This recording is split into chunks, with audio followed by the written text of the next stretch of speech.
Hey kids, it's your dad, Joanna. Welcome to Dream Daddy, the dad dating sensation that's sweeping the nation. In the last episode, we went over to Matt's house and smoked some oregano. We didn't know it was oregano at the time, in our defense. And now we are having some serious conversations with our precious angel baby Amanda about how her friends are complete garbage and are mistreating my baby. So we are going to continue on with that. You know what? Let me just read it to you. Amanda pulls out her phone and reads word for word an arduously long string of text messages. Can you believe that? I cannot believe that. I care so much about Amanda's social life and mental well-being, but man, do I not understand what she's talking about. This is all beyond me, but I'm trying my hardest to be supportive.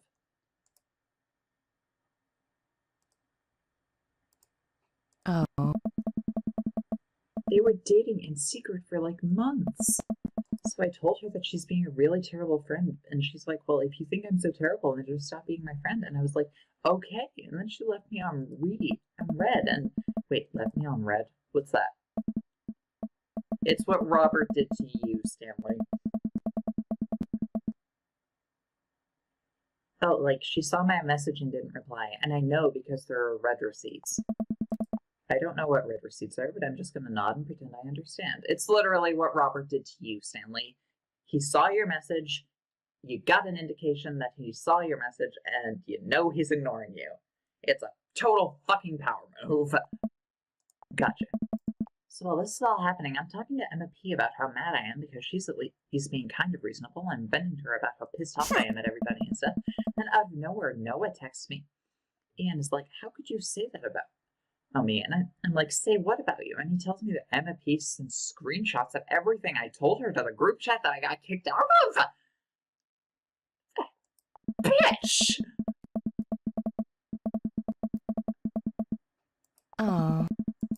There's so much more, but honestly, it's all just really stupid teenager stuff. No, that's a violation of confidence, sweetie. The bottom line is that everybody dropped me, half my grade hates me, and now I have no friends. Amanda, I'm so sorry. I almost expected it from everybody else, but Emma R's been there since Dad died. I can't believe she would just stab me in the back like that. I'm not even that mad that she's dating Noah. I'm just upset that she lied to me about it for so long. Amanda stabs at the remnants of her cake. Okay, I take it back. I'm kind of mad that she's dating Noah. Well, your feelings are valid, sweetie. What did I do wrong? Why did everyone just suddenly decide I'm not cool anymore? Why wasn't I enough? I don't understand. My baby! As mad as I am at everybody, like, I miss them, Dad. Amanda looks so dejected, I almost can't take it. What could I possibly say to help? They're all going to die alone, and you're going to be super successful. No. Anyways, that's it. That's the whole sordid tale. Thanks for listening. Tune in next week for more hot gossip. Wow. I know it's pretty dumb. It's not dumb. No, it's a stupid thing to be upset over. Amanda, your feelings are real. Don't ever be mad at yourself for having feelings. I guess. Unless you've secretly been a robot who's been approximating human feelings this whole time. Dad, if I was a robot, I would have transformed into a monster truck a long, long time ago. That's good, sweetie. I raised you right. But seriously, I know you probably don't want advice, but I feel like it's my duty as a dad to bestow upon you a few nuggets of fatherly wisdom.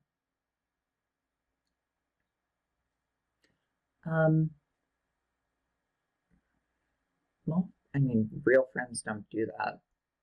And high school does suck, and not all friendships last forever. So these are all really good pieces of advice. But which one does my daughter need? Oh, God, how am I to choose? Real friends don't do that. When you get older, you start realizing the sort of people you want to associate yourself with. Do you really want to surround yourself with people who would do something like that to their friend? It takes a lot of work to find and maintain meaningful friendships. It took me a long time to figure that out myself, and I wish I had learned it sooner. If the other person isn't putting the effort in to show you how much they care, it's not worth it. you're not beholden to being their friend. This is really good advice. Ultimately, I think this says way more about their character than it does about yours, because you're amazing. And if they can't see that, well, that's their problem. And that goes the same for anyone out there who feels mistreated by their friends. I am your friend now. Deal with it. I'll keep that in mind. I look down at the table. Did we just eat that entire cake? Goddamn right we did. Well, good talk. Amanda gets up to go to her room. Before she closes her door, she turns around. Hey, Pops? Yes? Ah. Thank you. You are always welcome. Love you, Amanda. I love you too, Dad. Oh, my baby!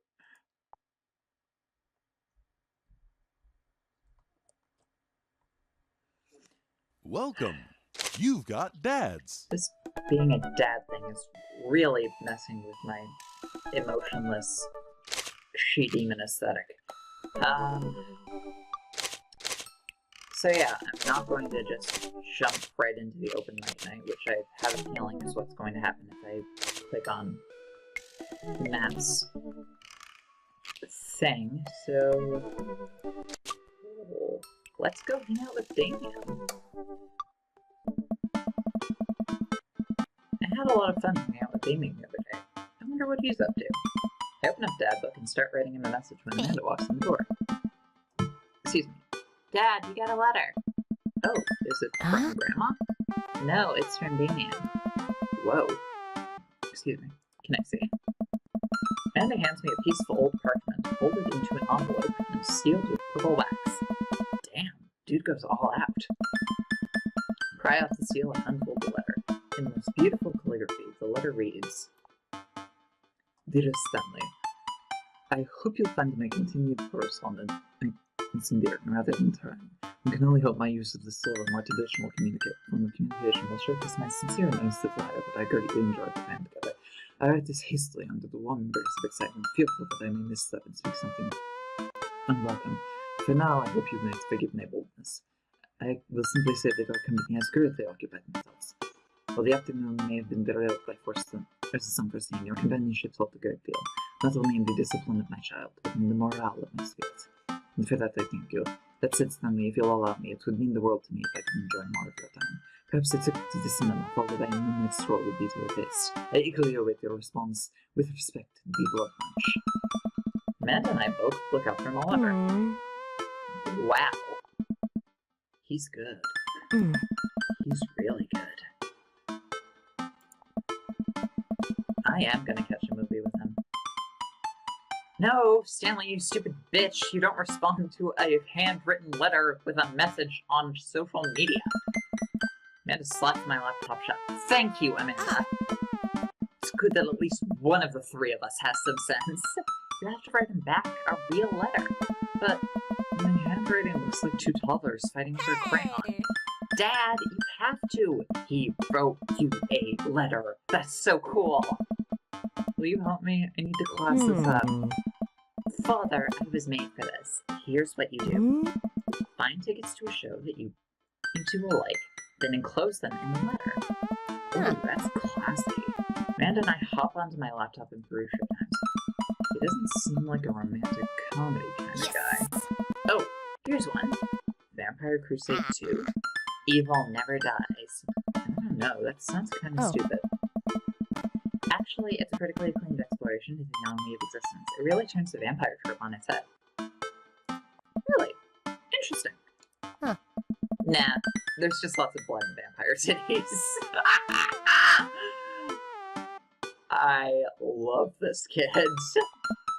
Well, let's roll the dice. Purchase the tickets and gun them out, then sit down at the table with Amanda to try and draft a nice letter. I start writing. Damien.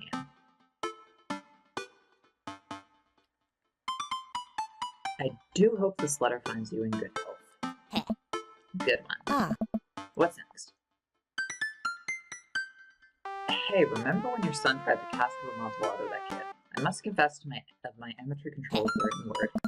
Jeez, Dad, have some faith in yourself. Okay, we're trot him along, let him know how you're feeling. That Ernest shit was messed up too. I felt much the same after our last encounter. Yeah. Nice. Yeah. Ask him to hang out already. True art takes time, Amanda.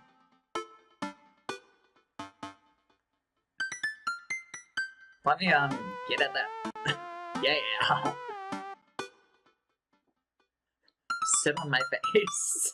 I'm sorry. Ooh.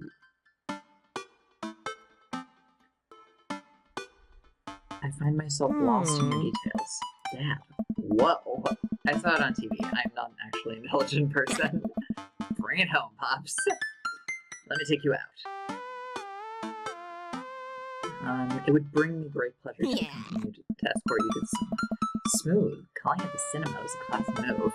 Oh god, what if I was too classy? What if he thinks that I don't eat food off the floor? I've made a mistake! Enclosed you'll find 2 tickets to Vampire Crusade 2, Evil Never Dies, which I'm sure you will find both titillating and enjoyable. Hard dabs. Namaste. I'm not going to put namaste. And then I sign my name. My full name. Fancier that way. Stanley Fields. Yes? Is this okay? Amanda reads over my sloppy handwriting. As well as my even more penmanship. Amateur penmanship. Solidifying films. Name. Great pleasure. Best wishes, Stanley Fields. You spelled his name wrong. Oh, fuck! Nah, just trying to keep you on your toes. Oh, you little troll. Now all you have to do is seal it and put it in its mailbox. Seal it with what? Can I seal it with tape? That's not authentic enough. I have an idea. I'll be right back. Amanda leaves the room and returns with a candle. Oh god, haven't we had enough fire in this playthrough? You gotta have wax seal. She lights the candle, which starts to burn down and form a pool of melted wax. What's that other thing? Amanda pours some of the wax onto the folded letter and expertly presses a small piece of wood into it. She lets it dry for a second, then pulls the wood away, revealing... Here it is. Your sickle. It's gonna be dick butt, isn't it? A little kitten with a bow on its head. Awesome. Okay, that's a lot better than dick butt. Scrapbooking stuff always comes in clutch. Well, I guess all there is to do is deliver it to his doorstep now, huh? Oh, I thought we were getting a carrier pigeon to do it. I already called my guy. I have a pigeon guy. Marcus has the good pigeons. Don't get your pigeons from Anthony. They're no good. Valuable advice from my child. But I don't want to know if any of this is true. I head outside and walk over to Damien's house. I slip the letter into the slot in his door and go back home. Mission accomplished? Now we play the waiting game. Night finally rolls around where I'm supposed to meet with Damien.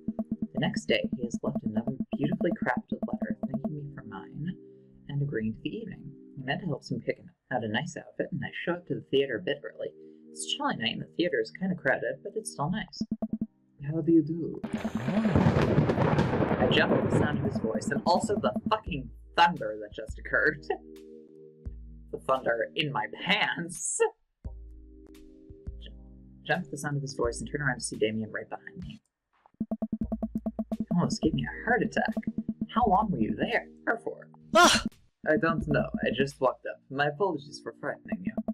Was that thunder? Is it gonna rain soon? I didn't hear anything. It was a perfectly innocuous weather occurrence. And not a supernatural thing. What? What? What? Regardless, the hour grows close. Shall we take our seats in the cinema? I must thank you again for purchasing our tickets. Please, allow me to repay the in Sour Patch Kids, or perhaps Milk Duds. Let's do it. We have an accord, good sir. We get in line to buy snacks. As we're waiting, I hear a familiar voice behind us. Ugh, my dad's here. Turn around to find Lucien standing a few feet behind us with a gaggle of other goth kids. Don't ruin this for me, Lucien. I have dirt on you. I have oregano on you. Lucien, how nice to see you. I didn't know you were coming to the theater. I'm glad to see you spending some quality time with your friends. Dad, you're embarrassing me. Whatever. And what movie will you be attending tonight? My friends are making me see some kids movie about talking animals. I don't really care about it. Oh. Well, I do hope you enjoy your evening. We will be watching Vampire Crusade 2, Evil Never Dies. Ah! You watching that? Yeah, I thought Damien would enjoy it. Good luck with that, Dad. Lucien rejoins his friends and I look over at Damien. Good luck with what? It's nothing, my son loves to tease. We wait in line for a little longer and Damien buys us snacks. He seems a little nervous. I wonder what's wrong. Damien and I take our seats and settle in for previews. Glancing at him, I can see that he's sweating profusely and gripping his armrest. Oh! Dude, don't worry. It's just me. Is everything okay? Everything is perfectly fine. Huh. I'm so excited for this film. I'm a devoted patron of the arts, especially the scary arts. The scarier the art, the better. Damien, are you afraid of horror movies? Do you have a favorite horror movie? Oh no. Of course I have a favorite movie. Mine is Halloween Town. Terrifying. Isn't that the Disney Channel movie that, Debbie Reynolds was in? Interesting. That's odd. I don't seem to remember Halloween Town being that scary. I would have expected him to bring up some sort of scary foreign horror film I'd never heard of. Damien is afraid of horror movies. Interesting. Maybe we should have gone with a romantic comedy. Looks like he's about to rip the armrest off. Wait a second. Damien, are you afraid of horror movies? What? You must be joking. I love horror movies.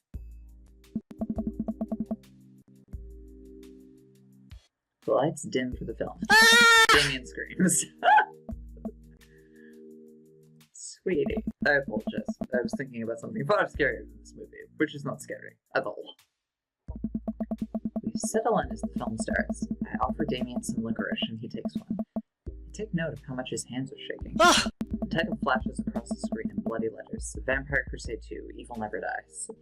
A pale man with long silver hair, glittering red eyes, and well-oiled abs sits up in a coffin. Awaken, my coffin. Two more vampires slide the tops of their stone coffins onto the floor.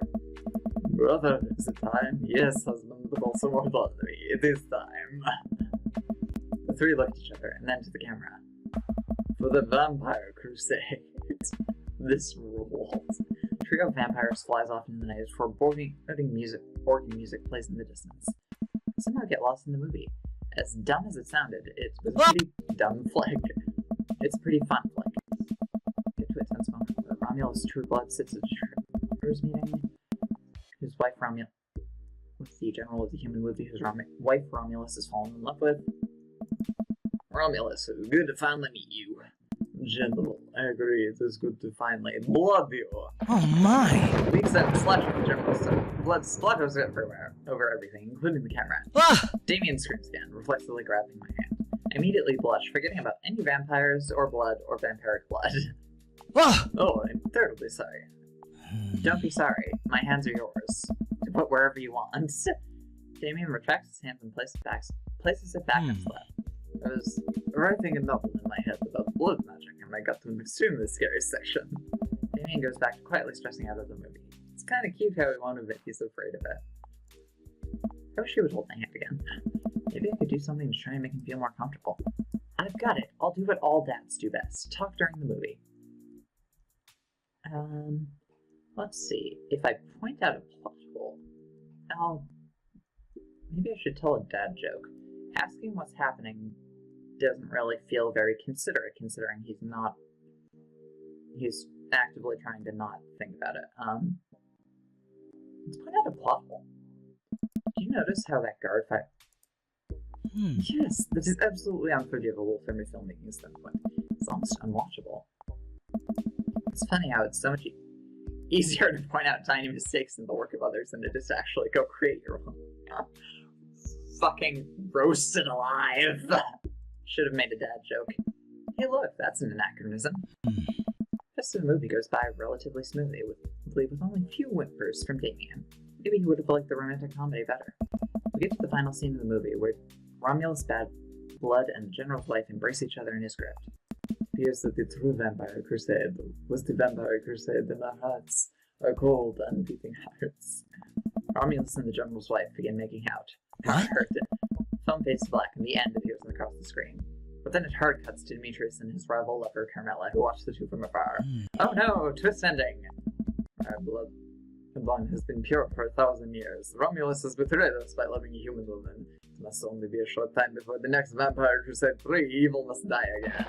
More thunder and more. So the movie fades out again. The bloody question mark now accompanies the end. Damien and I walk out of the movie theater amidst throngs of chattering moviegoers. He's a little more pale than I remember, which is impressive, but otherwise he survived the encounter. He even seems kind of invigorated. It's an interesting film. While the premise admittedly struck me as pedestrian, I was intrigued by its harrowing love story and great attention to detail in regards to vampiric lore. Yeah, it was pretty good. A lot more vampire titties than I thought there would be. Oh. God, the night is young. Let's take a stroll. Damien is making a point of not telling me where he's taking me. Still, I'm enjoying the walk in the cool night air. Being alone here with Damien is a lot better than being in a crowded theater. Lovely night, isn't it? As lovely as the company, yes. You smooth motherfucker. He thinks I'm lovely.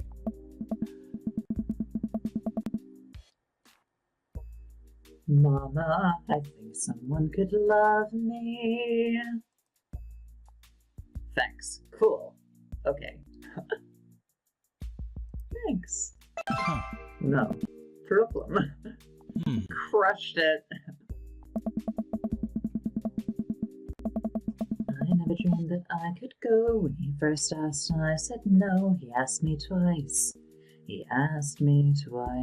Sorry. I'm getting sidetracked by singing songs from Carrie. This is who I am as a dad, all show tunes all the time. We both stand there feeling a little awkward. I sure am one smooth operator. Are you getting a little hungry? We could maybe stop off and grab something to eat. Worry not, friend. I have a plan. We turn the corner and are greeted by the gates of a cemetery. What? Are we going in there? A little bit of Victorian flavors, then. Trust me. Am I the Victorian flavor? Are you going to eat me? Are you going to drink my blood?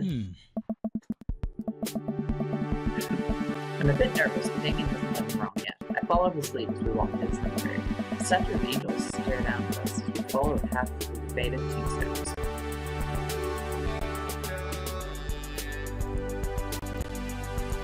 As we crest a small hill, we get a beautiful view of the city. The night lights sparkle around us. I got a hint. For being in a cemetery, this is strangely romantic. Picnicking in the liveyards is an old Victorian tradition. An appropriate finish to meeting after a vampire movie, wouldn't you say? With a flourish, Damien produces a blanket and picnic basket. Wait, where are you hiding that? Don't ask questions, you don't know the answer. Under my cloak? Oh, right. Damien unfolds the blanket and we both sit down, gazing out at the city lights. He produces a bottle of red wine and a fine selection of cheeses. In the Victorian era, there were no public art galleries. Parks or botanical gardens to speak of. Once rural graveyards became a more popular alternative to church burials, they became the only place that people could see beautiful plant life and find spaces. That makes sense. This is pretty nice. I have a question. How are you so okay with being in a graveyard that you had trouble in a scary movie? What? I wasn't... Besides, okay, yes, there was a certain skill that I was not throwing a book about blood and everything in my mind. Wow, you could have fooled me, sweetheart. I have never been good at this. I just feel as if because of how I look and act, people expect me to love horror movies, and it's completely part. Truth be told, I don't know if I have the constitution for them at times. Damn, I'm so sorry. If I had known, I would have suggested another movie. It's quite alright. I actually did find myself enjoying this one, thanks to your help.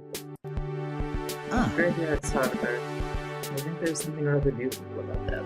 Sometimes there's traditions of the workings, so away from the realm of the living, and it keeps us rather separated from to acknowledge death and become comfortable.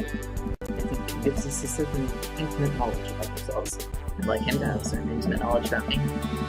Seek amongst generations of those who came before us as we truly alive in the midst of such death brings me great comfort. Death helps me appreciate life, to savor this life. Sit and enjoy it with wine. I don't feel scared anymore. Never thought I'd be comfortable sitting alone in a graveyard at night, but I actually feel very peaceful. Well, you're not alone. You're with him. Suddenly it doesn't seem like we're alone. Off in the distance, I see a shadowy figure in the trees. What is that? Ah! I'm not sure. I notice as I'm paralyzed with fear as it begins lumbering slowly towards us, shape taking a more animal form, more feral. I look to Damien for help, but he's as afraid and transfixed as I am. I want to scream, but it's stuck in my throat. The creature is getting closer, moving faster. Ah! Woof. Oh, Huh. it's a dog. As it finally comes into the light, the friendliest, dumbest looking little Boston Terrier I've ever seen pulls its owner towards us. The dog trots over to Damien and sniffs at his hands. Damien looks ecstatic. He ruffles the dog's fur happily. What a beautiful dog! Hey, we both look up, not expecting to see. Oh no. Oh no! Thanks. Robert, what are you doing out here on this lovely evening? Hunting cryptids. Huh. What? What?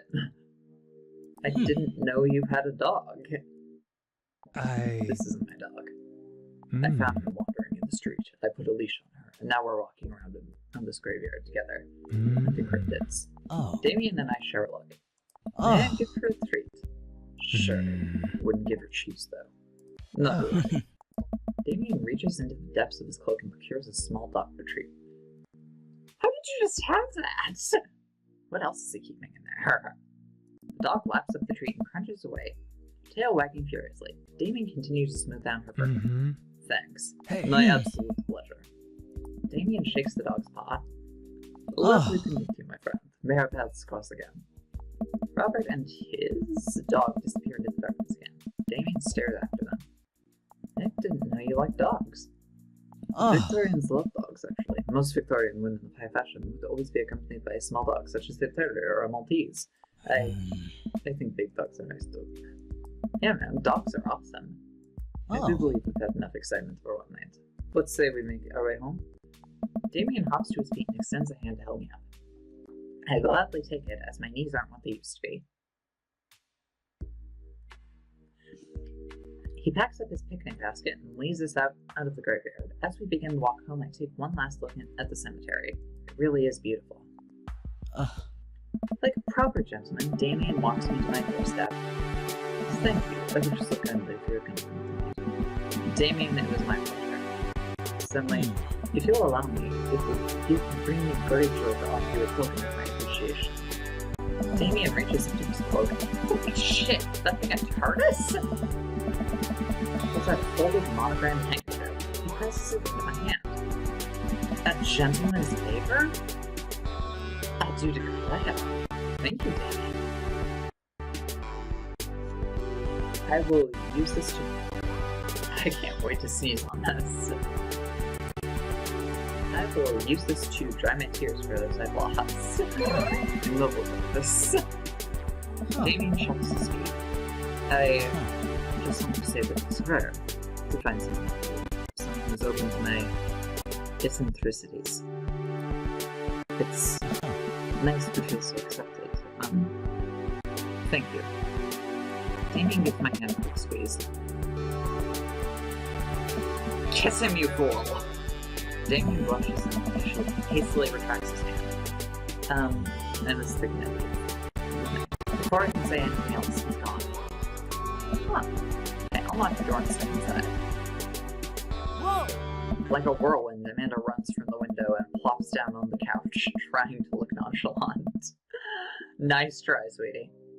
Hey, Dad, what's up? Totally wasn't waiting for you to come home so I can get all the deets. Were you watching me from the window? No, that would be a creepy thing that creepy people would do.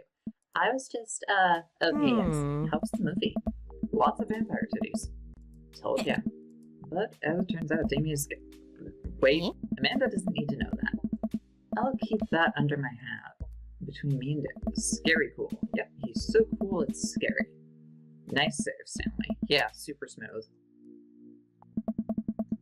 Did you know the graveyards used to be a place to throw parties? Ah. I think I'm misremembering that. Wow, that's pretty punk.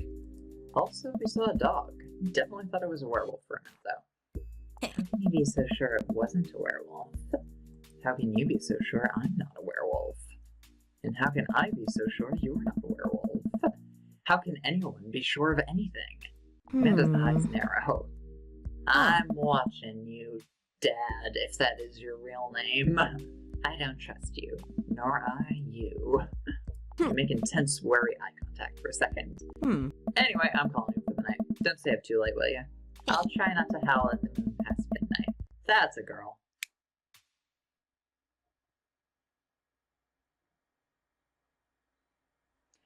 Date complete. How did I do? Are you familiar with the works of Corey Feldman? He simply slayed in The Lost Boys. S-rank. I think that's good. So, yay me. I am going to call the video here because this has been a long one. Anyway, if you like this video, give it a thumbs up, share it with your friends, comment on it, and subscribe to the Gameazons channel. As always, I'm your dad, Joanna. Be good to each other, kids, and I will see you next time. Bye-bye.